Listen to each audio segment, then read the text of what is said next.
নমস্কার বন্ধুরা, বাঙালির ঘরকন্যায় সকলকে স্বাগত। আজকে মনটা খুব একটা ভালো নেই। আরজি করের ঘটনাটায় মনটা বড় ক্লান্ত, অশান্ত হয়ে রয়েছে। কালকে 14ই আগস্ট আমরাও সামিল হয়েছিলাম রাত দখলের যে মিছিল হয়েছিল সেখান থেকে ফেরার পর শারীরিক যে ক্লান্তি, তাতে এটুকুনি অনুভব করলাম যে সামান্য পরিশ্রমেই আমরা কতটা ক্লান্ত হয়ে পড়েছি। আর সেদিন রাত্রে ওই মেয়েটা সেই যে নারকীয় অত্যাচার সহ্য করেছিল, তার কতটা কষ্ট হয়েছিল। সে তো চলে গেল, কিন্তু তার বাবা মা, তিনি যা হারালেন, সারা জীবনেও সেটাকে আর পূরণ করা সম্ভব নয়। এই ক্ষত যতদিন বাবা মা বেঁচে থাকবেন, ততদিন তাদেরকে বহন করে চলতে হবে। সেই কারণেই মনটা একটু ভালো নেই। আমি বৃহস্পতিবারের দিনকেই সকালে ব্লগটাকে এডিট করে ছাড়ি, কিন্তু কালকে পারিনি। সেই কারণেই আজকে আমি তোমাদের সামনে ভিডিও নিয়ে এসেছি। আজকে নিয়ে এসেছি চিলি পনির। চলো দেখে নেওয়া যাক। আমি এখানে 1 লিটার দুধ নিয়েছি। দুধটাকে খুব ভালো করে গরম করে নিয়েছি। এবার সামান্য উষ্ণ অবস্থায় এটাকে আমি ছানা কেটে নেব। এখানে নিয়েছি 3 টেবিল চামচ ভিনিগার, তার সঙ্গে সমপরিমাণে জল মিশিয়ে নেব। এবার এটা দিয়েই আমি ছানাটাকে কেটে নেব। যদি এর থেকে বেশি লাগে তাহলে তোমরা আরেকটুখানি ভিনিগার আর জল মিশিয়ে নিয়ে ছানাটাকে কেটে নিতে পারো। যদি প্রয়োজন হয় মনে করো, তাহলে লেবু দিয়েও তোমরা ছানাটাকে কেটে নিতে পারো।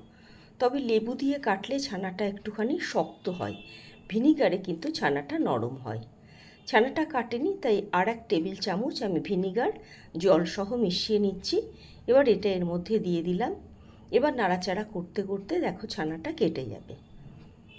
দেখো ছানাটা কাটতে শুরু করেছে। এবার ছানাটা কেটে গেলে আমি এটাকে ঢাকা দিয়ে কিছুক্ষণের জন্য রেখে দেব।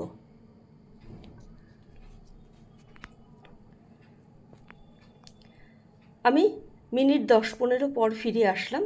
এবার ছানাটাকে আমি পরিষ্কার একটা কাপড়ের মধ্যে দিয়ে জলটাকে ঝরিয়ে নেব।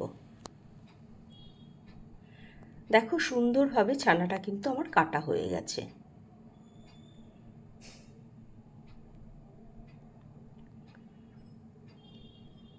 এবার কাপড়ে মুড়ে জলটা সামান্য একটুখানি ঝরিয়ে নিয়ে আমি এটাকে পুরোপুরি জল ছড়ানোর জন্য আমি এই পাত্রের মধ্যে একটা সাঁড়াশি দিয়ে এটাকে সাপোর্ট দিয়ে রেখে দিচ্ছি। পুরো জলটা ঝরে গেছে। এবার আমি একটা থালা নিয়ে নিয়েছি, আর নিয়েছি অনেক ছিদ্রযুক্ত আর একটা থালা। এবার এটাকে সেট করে নিয়েছি। এবার ছানাটাকে আমি শেপ অনুযায়ী সাজিয়ে নেব। নিয়ে একটা বেশ ভারী কোনো জিনিস দিয়ে এটাকে চাপা দিয়ে রাখবো সারা রাতের জন্য। আমি এখানে শিল নিয়ে নিয়েছি, অর্থাৎ যে শিল নোড়ায় আমরা মশলা করি, সেই শিলটা দিয়ে এটাকে ভালো করে চেপে রেখে দিচ্ছি সারা রাতের জন্য। সকাল হয়ে গেছে। এবার আমি শিলটাকে তুলে দেখব যে পনিরটা কেমন হয়েছে। তোমরা এইভাবেই 1 কেজিতে আমার যেটুকুনি পনির হয়েছে সেই পরিমাণে দুধ নিয়ে তোমরা ছানাটা কেটে তারপরে পনিরটাকে কিন্তু বানিয়ে নিতে পারো। এই পনিরটা দোকানের থেকে অনেক বেশি টেস্টি হয়। আমি ওজন করে দেখাচ্ছি তোমাদের কতটা পরিমাণে আমার পনিরটা হয়েছে 1 কেজি দুধে। দেখো 108 মতো আমার হয়েছে।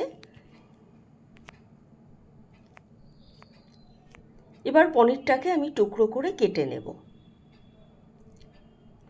তোমরা তোমাদের ইচ্ছা মতো সাইজগুলোকে করে নিও। আমি ছোট ছোট চৌকো করে এটাকে কেটে নিচ্ছি।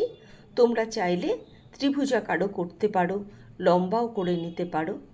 ঠিক এইভাবে চৌকো করে আমি পনিরটাকে কেটে নিয়েছি। নিয়ে নিচ্ছি 1 টেবিল চামচ রিফাইন অয়েল। এবার লো টু মিডিয়াম ফ্লেমে আমি এটাকে ভালো করে ভেজে নেব। উল্টে পাল্টে একটু লাল লাল করে এটাকে ভেজে নিতে হবে।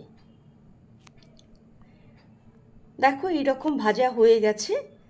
এবার আমি পনিরগুলোকে উল্টে অন্য দিকটা ভেজে নিয়ে ভাজা হয়ে গেলে তুলে নেব।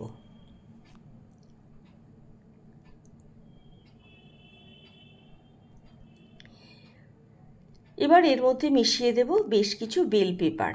চলো তাহলে সেগুলো কেটে নেওয়া যাক। এখানে লাল, হলুদ আর সবুজ ক্যাপসিকাম আমি নিয়ে নিয়েছি, তার সঙ্গে নিয়েছি একটা পেঁয়াজ। এবার এটাকে তোমরা তোমাদের পরিমাণ অনুযায়ী এবং কেমন ডিজাইন করে কাটবে সেটা তোমরা ইচ্ছা মতো কেটে নেবে।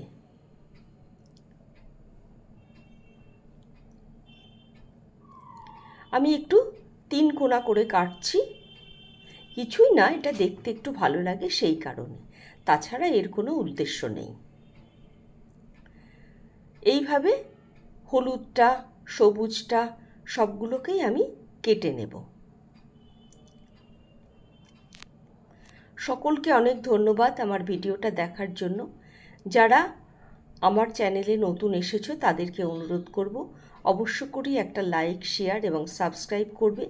যারা অলরেডি সাবস্ক্রাইব করেছো তাদেরকে অসংখ্য ধন্যবাদ। যারা ফেসবুক থেকে দেখছো তাদেরকে অনুরোধ করব আমার পেজটা অবশ্য করে একটু লাইক করে দিও।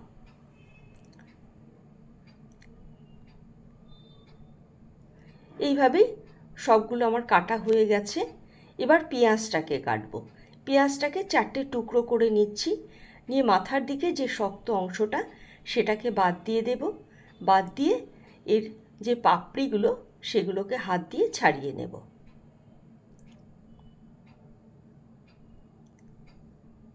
সবগুলো ছাড়ানো হয়ে গেছে। এবার চলো রান্নায় যাওয়া যাক।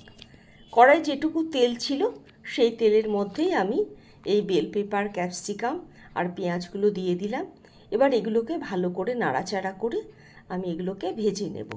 শুধু খেয়াল রাখবে পেঁয়াজটা যেন নরম হয়, আর যে বেল পেপার এবং ক্যাপসিকাম সেগুলো যেন পুরোপুরি সিদ্ধ না হয়ে যায়, যেন একটুখানি শক্ত শক্ত থাকে, তাহলে পরে সেটা আরও টেস্টি হয়। সামান্য একটু লবণ মিশিয়ে দিলাম, দিয়ে আবার ভালো করে সব কিছুর সঙ্গে এগুলোকে মিশিয়ে নিয়ে আর একটুখানি ভাজা ভাজা করে নেব। দেখো পেঁয়াজগুলো নরম হয়ে গেছে।